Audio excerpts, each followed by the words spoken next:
बता रहा हूँ, ये बेहतरीन इलाज है, ये इसका बेहतरीन इलाज है। आई ना समझ में?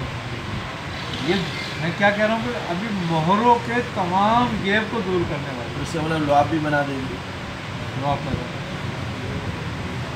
दूसरी बात ये है कि ये मेथी दाना खून के सुद्धों को खोलता है, गिराहों, खून की गिराहें खुलती हैं ना तो ये खून हल्का हो जाता है, और जब खून हल्का हो जाता है ना तो सर्कुलेशन ऑफ ब्लड दुरुस्त होता है,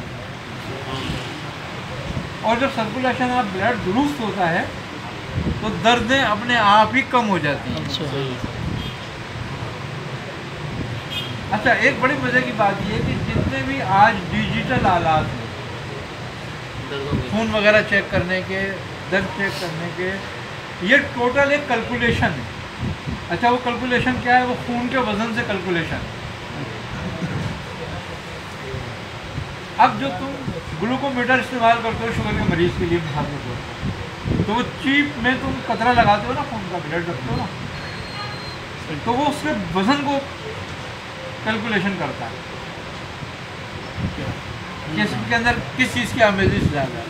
उसका वजन, ग्लूकोज में वजन भारी होता है, जब वो भारी होता है वजन उसका, तो उसकी रीडिंग बढ़ जाती है एकदम। अच्छा, जितनी ज़्यादा मिकदार में शामिल हुआ होता है उतना वो वजन आगे दिखाता है,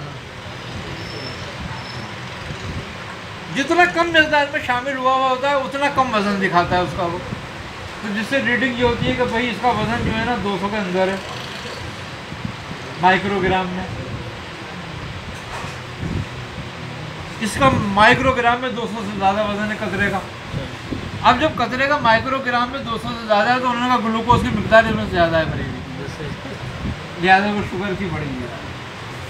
आगे समझ यही